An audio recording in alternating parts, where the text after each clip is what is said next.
afternoon, or good evening, and welcome to another edition of Unlock the Door Radio here on UCY TV Productions. This is your host, Michael Cross, and I'm hoping that you'll find this topic that we're dealing with today stimulating and, well, interesting, especially when we're talking about the political races coming up. Well, we're already in them, actually, but the 2016 election.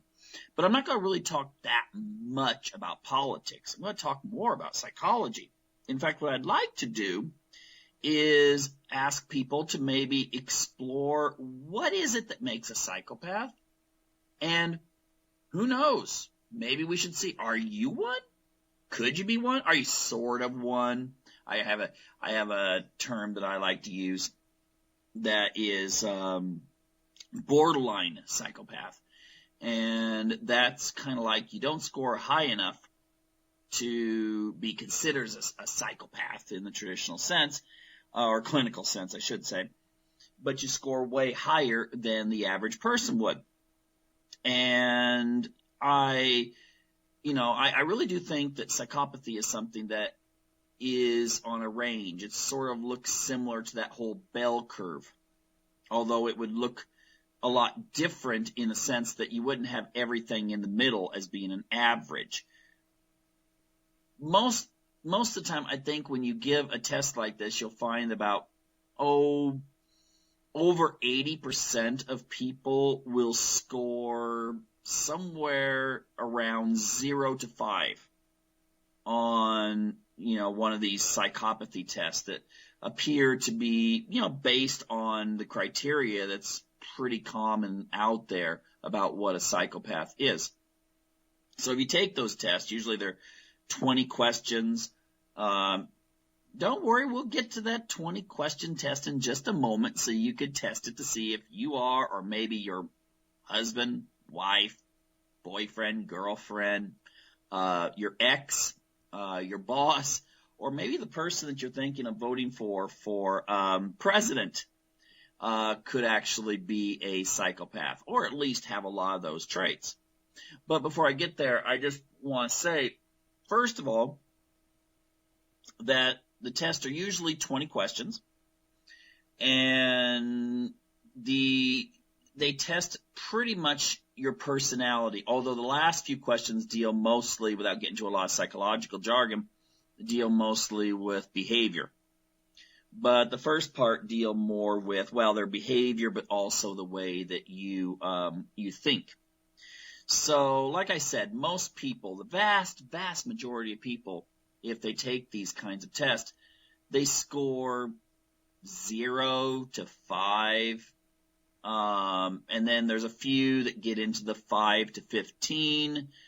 Then there's a small number that will score, like around 16 to 25 or 30, and that's what I'd kind of consider those borderline psychopaths. Again, not to be confused with borderline personality disorder. Borderline and psychopathy are somewhat connected, but not entirely. They are a different personality disorder, although there is a certain overlap that some psychologists believe might actually be misdiagnosis in regards to borderlines. Actually, many of the borderlines who predominantly are female might actually be psychopaths. In fact, in my first book, Freedom from Conscience, Melanie's Journey, the main character, the heroine, is actually a psychopath. But her female friend, Nicole, is, I tried to present more as a borderline. And so their relationship to one another is one of reinforcement, and also a sort of codependency, and so forth. You can find out more about these kinds of topics. I go into a lot more detail at my website, michaelcross.net. So just go there, and there's a whole bunch of articles that relate to how I try to place psychological facts into a fictional narrative so that it's better understood. And it's not just, some sort of clinical thing. So anyway, I've I've found a lot of tests out there, but most of them are the valid ones, not those ones you find in social media that ask really silly questions like what football team do you support or something like that, which has absolutely nothing whatsoever to do with psychopaths or anything when it comes to psychology, as far as I can see. But what they generally do is they go by those 20 questions that have been out there, that maybe Robert Hare deals with these kinds of criteria, and Checkley in his research in the 50s. So they tend to kind of cluster around general themes. Now, there's one test that's pretty popular out there, at least on, the internet if you look it up. And it's just basically, you could type it in and just test for psychopathy. And I've seen it on a lot of alternative media. But the first place I found it was at a website that, well, it's not really a psychological website, it's more political, but they have a test for psychopathy. And it's at a website called arkanside.com. And if you just Google arkanside.com, and then psychopathic test, it'll take you there. And it has a little thing that will score you and so forth. And so, why don't we just go ahead and take the test? And I'm going to read off the general description or the general criteria. And if this fits, whether it be yourself, someone you know, or your favorite or your least favorite politician, then if it's something that just really fits, you put a 2 down. You just write a 2. If it sort of fits, you write a 1. And if it's just something that's very rare, if any kind of fit whatsoever, put a 0. Now, again, this is not a scientific diagnosis, okay? Don't score high or low or whatever and feel like this has basically determined what you are. The old disclaimer, you should go, if you really feel like you want a diagnosis, then go to a mental health professional and see if they'll give you the test in that way. But ultimately, this is just to kind of give people a clue as to what a psychopath really thinks. And it's kind of a fun way of doing it, because lots of people like to take tests. But anyway, if you want, just go to that website at arkanside.com and, also search for psychopathic test. So anyway, what are the criteria? Well, I've stated this in a lot of my shows. If you want, you can, I've done a lot of interviews with people who are actually diagnosed psychopaths, and also psychologists that deal with the whole issue of psychopaths. And you can go to my website, my YouTube site, I should say, at michaelcross. That's my written stuff at michaelcross.net. Just type in YouTube Michael Cross, and it's the one that will come up with Freedom from Conscience. Since there's more than just one Michael Cross on YouTube. And you can watch some of those discussions that I've had with some pretty famous psychopaths out there. Anyway, the first criteria would be, and remember, it's a 2 if that's you, a 1 if it kind of applies, and a 0 if not that much, if ever. Okay, glib and superficial charm. Let's just say you're the life of the party, and you can turn it on or you can turn it off depending on the situation. Now, I'm not reading this directly from the page. You're able to just present yourself in a way that you can sell sand in Saudi Arabia to people. You're able to basically present yourself and move an audience at will. And that audience can be one person, it can be 50, it could be 50,000. But ultimately, when someone's, gives you a task like, can you sell this idea to that person? You are able to do it. And, it's just a natural talent. So it's glib and superficial charm. You might not really mean it, but you're going to say it anyway. Okay. So if you've scored, a 2, that's like, whoa, that's me, or that's my boss, or that's such and such congressman. Then, that's a 2, 1 if it's sometimes, and 0 not that often. The second one, number 2, grandiose self-worth. Now, that's one in which the person is, well, some people would say arrogant. They find themselves to be superior. They tend to look upon themselves as just basically being they're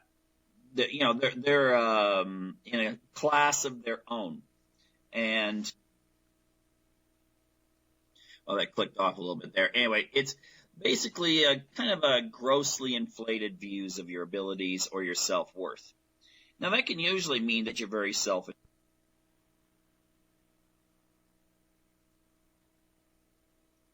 Now, I have a little Skype problems there. Now, that can mean that you're very self-assured, but a lot of times it could come across as being somewhat arrogant, that you are the center of the universe, so to speak.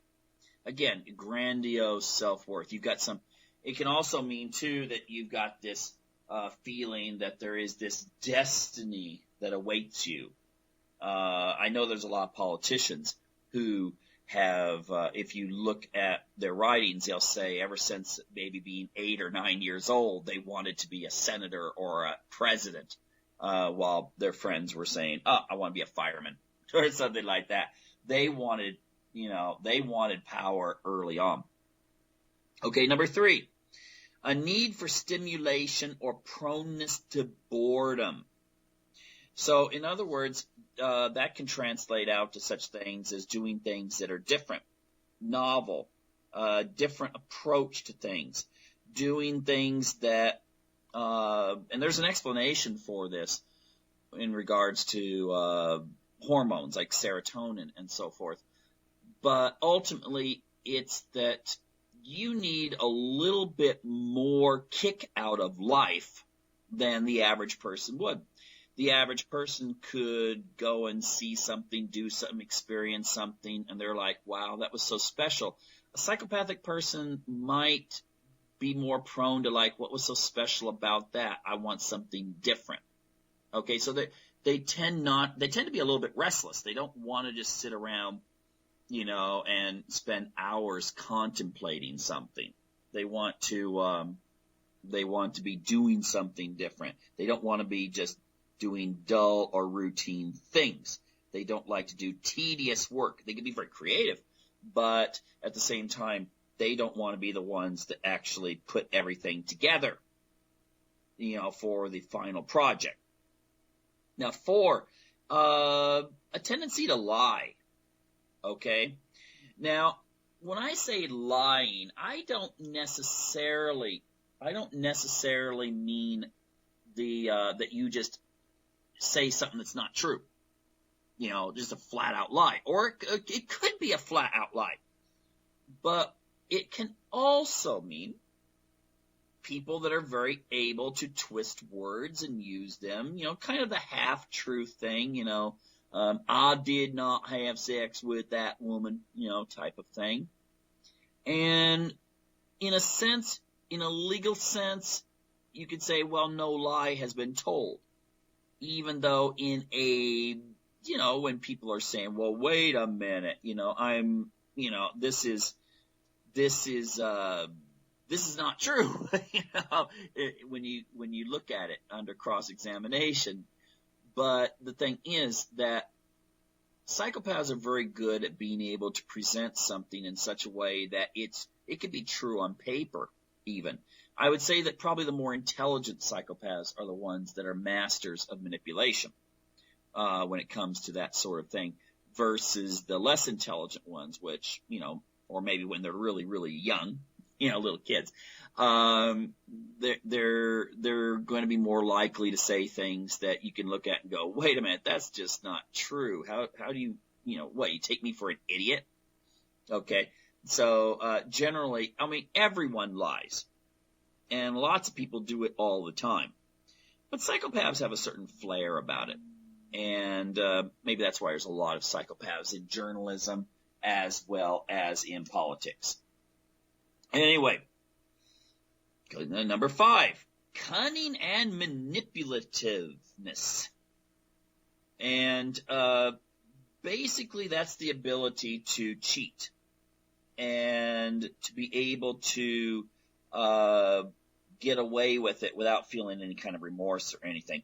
Now, when I say that, again, I'm not saying this as in, you're out there cheating people out of their life savings, although many psychopaths do that sort of thing.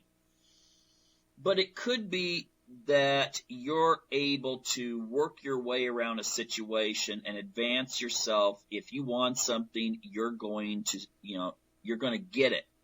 And you're very clever.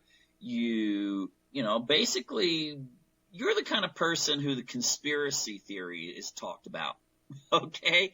Because you know how to set up conspiracies. You know how to set a goal and implement it, even if that goal may not be so really, I'm not going to say worthwhile. It may be a really worthwhile goal. But basically, you'll do what it takes to actually get it done. And if that means that you're going to be a little ruthless about it and cunning, then so be it. This may be why there's a lot of psychopaths in marketing. Okay? It doesn't mean that you're necessarily lying, and it doesn't mean you're using deceit. If you're marketing to children, and you've studied what colors and so forth appeal to kids, and what textures appeal to 8-year-olds, and what kinds of things really get them excited. And so you make a commercial that employs all of those things for a toy that the kid may play with, for 5 minutes after Christmas, after opening their Christmas presents, but then get very bored with because, in the commercial it seems so exciting. Well, that fits into cunning and manipulativeness, okay? It's not necessarily that you're lying and being deceitful and taking people's life savings. It can actually mean that you're just very good at getting people to do what you want them to do. And then leads into number 6, lack of remorse or guilt. And the thing there is basically it doesn't bother you.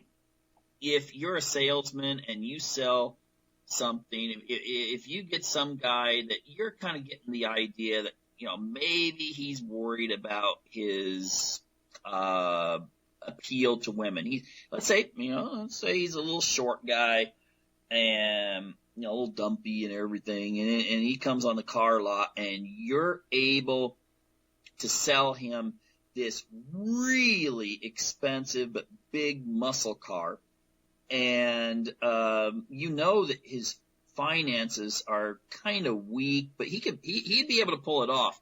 But you want to sell him that rather than the little sedan that's, will get him to work and stuff like that. You want to sell him the more expensive thing. Or you're a saleswoman in a store and guy comes in, a little nerdy, and so now let's not make it guys all the time. The saleswoman and a woman comes in, and you can kind of catch the feel that she's a little unsure of herself. And you find out she's got this big party coming up, and she's all worried about it. And, you're working on commission. You're just like a car salesman in many cases. You're working on commission. And so you get her to buy a dress that is really out of her price range, but basically she's, basically having to go home real quick and break her piggy bank and come back with the remainder of the money and buy it. And, you package it, just give it to her. And when she's gone, you're like, yeah, okay, no biggie. It was her choice. I didn't, you may have used, of course, your, skills at salesmanship, but you can still tell yourself that that was her choice. Very good. Next kind of thing. So that's kind of manipulative. And then, of course, the lack of remorse or guilt. It's, of course, cunning, but we're dealing with lack of remorse or guilt. So if number 6 is you or your friend, put a 2. If it's somewhat you, it's a 1. And if it's never or just sometimes, it's 0. Then shallow affect.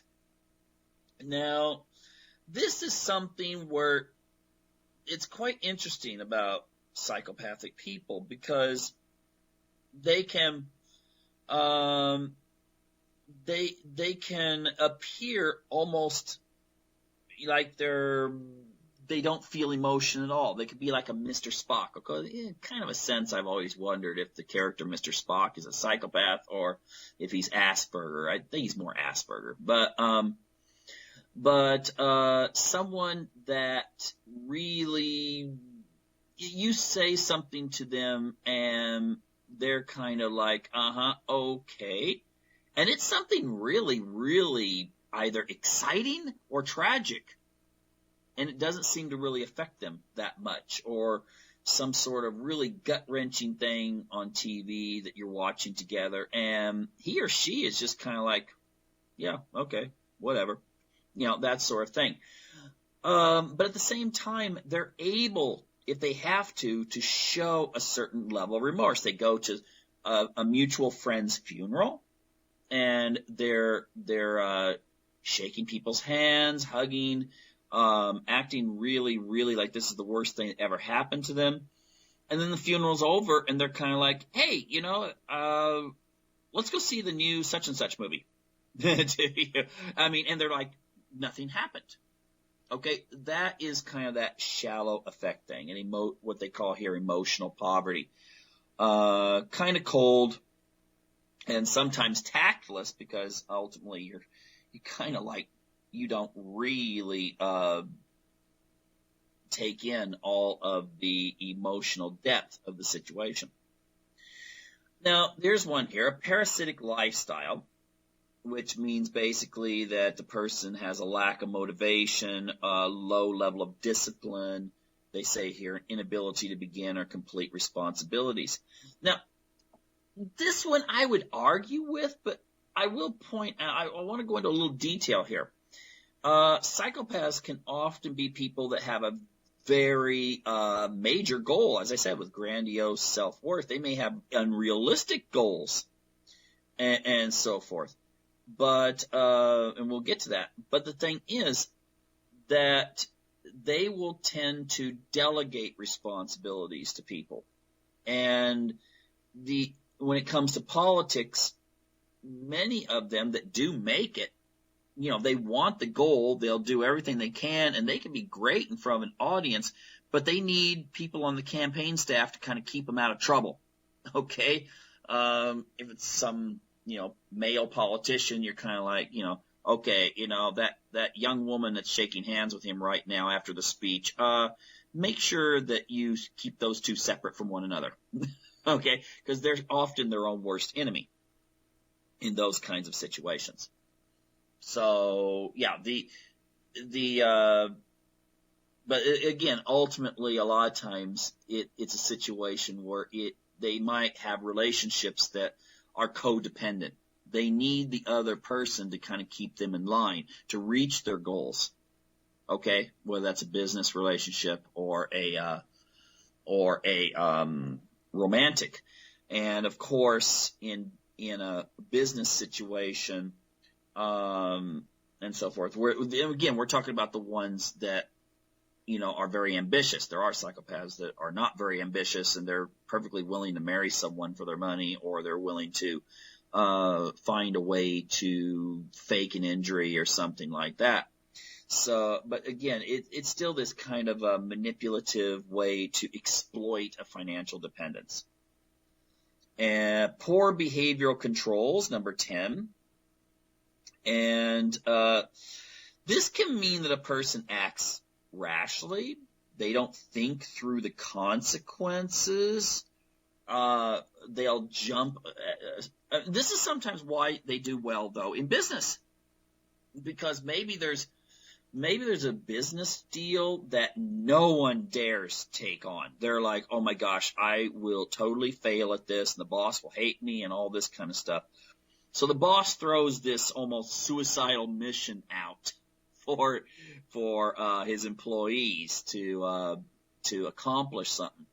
The psychopath is often quite quick to raise their hand, going, I'll do it, and jump it right in there. And when they are successful, that shoots them up the corporate ladder, so to speak. Okay, and that is one of the things. They will do things that are somewhat poor behavioral control. Now, that can be one of the reasons why there's also a connection, and we dealt with that in one of my interviews, that often psychopaths tend to do heroic things. They'll do things that other people would go, whoa, wait a minute, I'm not going to put myself in that situation, or I've got a family, or I've got a reputation to protect, or I've got this or this or this, and why doesn't someone else do something? The psychopath often will jump right in and do it, without thinking. And so then the fact that they tend not to connect with social norms, that those kinds of things don't really mean that much to them because those are artificially created by, society. So therefore they often it's been found that heroic people, the people that do the things that, like, you're wondering how in the heck did they manage to step forward and do that, they tend to score higher on psychopath test. Okay? But ultimately it can be for some those really crazy things like seducing your boss's wife or doing things like driving carelessly to try to impress people, or any number of things, okay, that are negative. But sometimes in our society, they're positive too. So it's a double-sided coin there. But anyway, poor behavior controls. Then we get into promiscuous sexual behavior. Now, I think this is true to a large degree. Now, again, I'm going to make a reference to my first book, in which the main heroine is actually a virgin.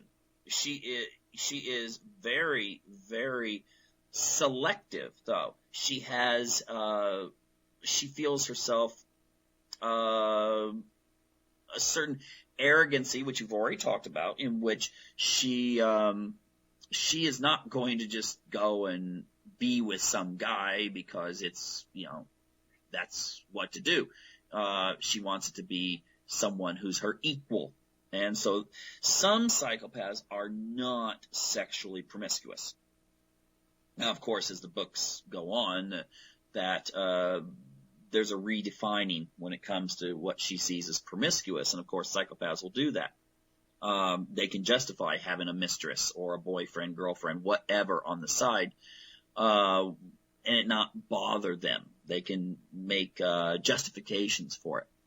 But I think that this is something that I've had questions about whether this should even be on a test like this. But ultimately, I think most psychopaths tend to be a bit towards the promiscuous side because they have all these other skills of charm and so forth, and maybe poor impulse control, and therefore they do find themselves doing things like this, even though there are many who are very under control, whether that be because of their religion or because they don't want to disrupt their family life. Then they can be very monogamous in that sense. Or, polyamorous or polygamous or whatever, depending on how they want to define their life. Anyway, but yeah, a 2 on promiscuous. Again, it's or 1 if sometimes, and 0 if that's not me. But the thing is that I think this is a societal thing too. I mean, if someone's strongly religious and there may be some people that say, well, if a person's lusting after other people or looking at porn or something like that, then that means they're promiscuous. Whereas if you're non-religious, you're going to be kind of like, yeah, whatever. So this is, I think, conditional to a certain degree to the society that you're talking about. Okay, early behavioral control problems.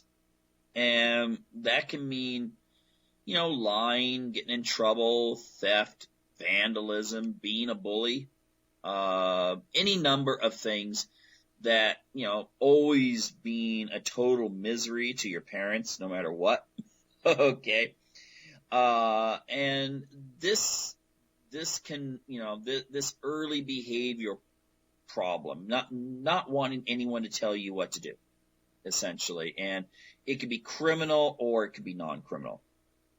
Okay. 13, lack of realistic long-term goals. Essentially, it's you either set too high of goals or too low of goals. And again, I think this is dependent upon other factors as well. Like I said, there are some psychopaths that actually do set goals and are like sharks, looking for a piece of raw meat when it comes to achieving that goal. Okay, but they still have a hard time actually focusing and getting the goal because, of course, with all goals, there's tedious work involved. Impulsive, number 14. And again, that deals with the whole idea of a lack of planning or a bit inability to resist temptation and not really calculating the cost and the benefits of a behavior. Okay, so impulsivity would be 14. 15 is irresponsible. This can mean, not paying bills, not getting out there and getting a job when you know you need to, not honoring a contract, you're often late to work, or you get other people to do your work for you, or you're basically someone that just, there's those kinds of people that just get away with things a lot, if you're a successful psychopath. But, an irresponsibility, forgetting to pay the bills, and all of a sudden the creditors are coming out after you. Not because you were necessarily avoiding it, but it just wasn't important to you. Anyway, failure to accept responsibility for your own actions, number 16. So it's not your fault. Someone else did it. It's kind of like that old Bart Simpson's, I didn't do it.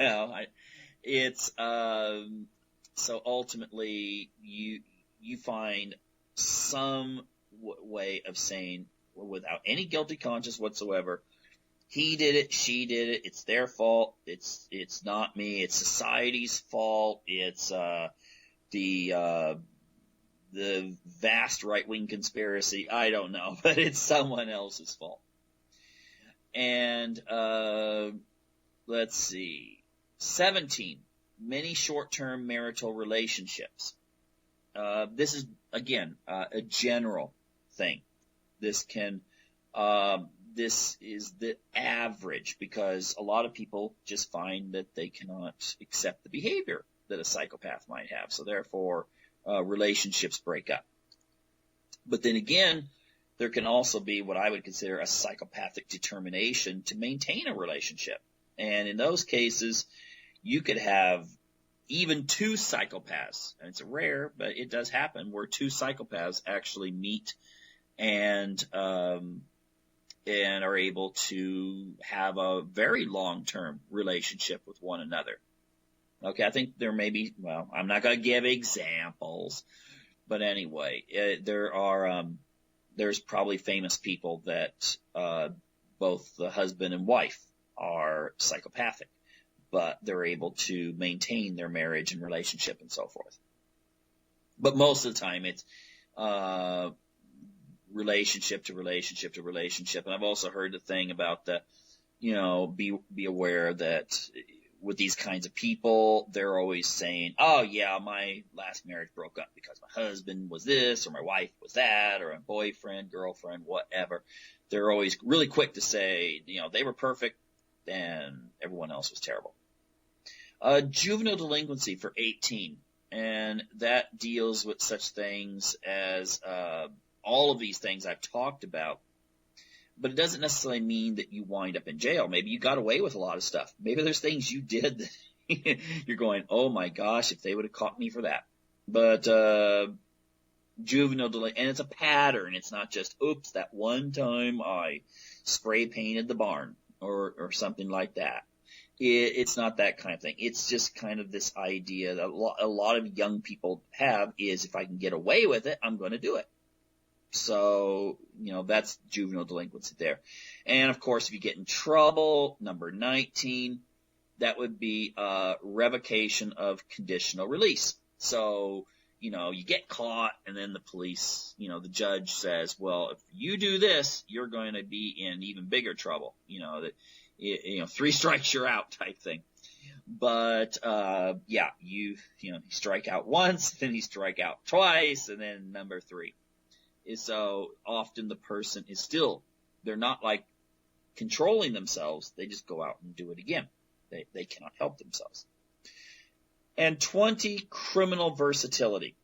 That means, I think it was a George Carlin, comedy skit he did one time where he was just like, if you're a serial killer, don't do the same thing over and over again. One victim, make sure they're, you use a gun. The next one, you strangle them. The next one, you drown them. The next one, you don't want to set a pattern that the police are going to be able to look for you and actually find you. Okay, so ultimately, that's that kind of criminal versatility. I've heard some people claim that famous directors and writers and stuff, the fact that they're able to even envision these scenes of criminal versatility might be a indication of looking in on their own souls. I'm not sure about that. I would rather, I don't know. I don't think Alfred Hitchcock's up for any kind of psychological diagnosis right now. But versatility means that a person can think along different routes and do different things. It's a pattern. It's not that, oh, you're a thief or you're a kleptomaniac, but you also are doing this and this and this and this and this. So anyway, score yourself a 2 if that's you, a 1 if it's sometimes, a 0 if it's never. Ultimately, I think the value of these kinds of diagnoses is that they allow people to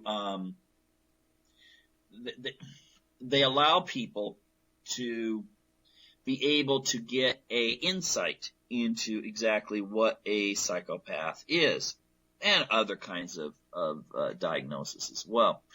And also what I think is most important is what a psychopath isn't. Now, I'm sure the vast majority of people that followed along with this and took the test scored really low, and, so if those times where their boyfriend or girlfriend, wife or husband has said, you're a psychopath, and, they're like, what?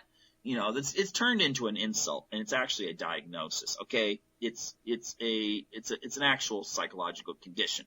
But in our society, we don't usually, someone says something unusual and we say, you're a schizophrenic, or you're bipolar, or, any number of other things. When it comes to psychopaths, though, that has been associated with with insults and being able to say, well, you're just this horrible person. It's like Hannibal Lecter or something like that.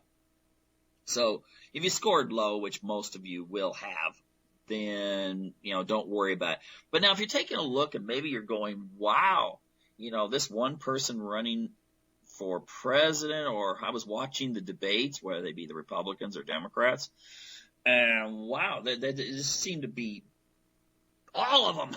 Maybe you say all of them, or at least a lot of them, or maybe just the key ones. I don't know. But you can look at those people and you're just like, this whole thing we've gone over here, there, they got like a 25 or a 30 or even higher on this. Of course, that's our own biased judgment and our own selective bias.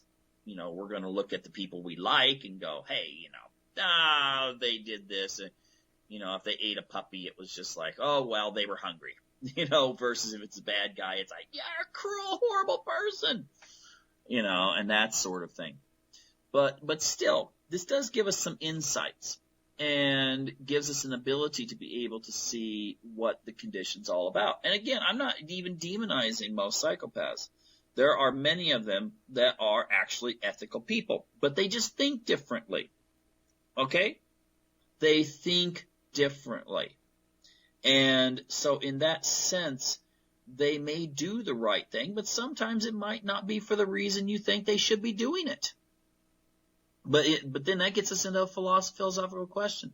Do we really have the right to sit there and start going, well, if you do something, it's like a biblical thing. It's like a religion, if you do the right thing because you feel it, helping your neighbor who's starving, out of work and stuff, they don't have any money for food, and you give them food because you want to help them.